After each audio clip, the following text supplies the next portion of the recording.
ঢাকা সহ দেশের ৯টি জেলার উপর দিয়ে ঘন্টায় ৪৫ থেকে ৬০ কিলোমিটার বেগে অস্থায়ীভাবে দমকা অথবা ঝড়ো হাওয়া বয়ে যেতে পারে বলে পূর্বাভাস দিয়েছে আবহাওয়া অধিদপ্তর। এ সময় বজ্রসহ বৃষ্টিরও সম্ভাবনা রয়েছে।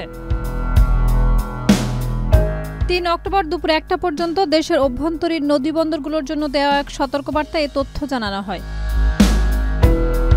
ঢাকা, ফরিদপুর, খুলনা, বরিশাল, পটুয়াখালী, নোয়াখালী, কুমিল্লা, চট্টগ্রাম ও কক্সবাজার জেলার উপর দিয়ে দক্ষিণ বা দক্ষিণ-পূর্ব দিক থেকে ঝোড়ো হাওয়া বয়ে যেতে পারে। এই পরিস্থিতিতে সংশ্লিষ্ট জেলার নদীবন্দরগুলোকে ১ নম্বর সতর্ক সংকেত দেখাতে বলা হয়েছে। এছাড়াও আবহাওয়ার পূর্বাভাসে আরও বলা হয়েছে, সন্ধ্যা পর্যন্ত দেশের সব বিভাগে বেশিরভাগ এলাকায় অস্থায়ীভাবে দমকা হাওয়া সহ হালকা থেকে মাঝারি ধরনের বৃষ্টি কিংবা বজ্রসহ বৃষ্টি হতে পারে। কোথাও কোথাও হতে পারে অতি ভারী বর্ষণও।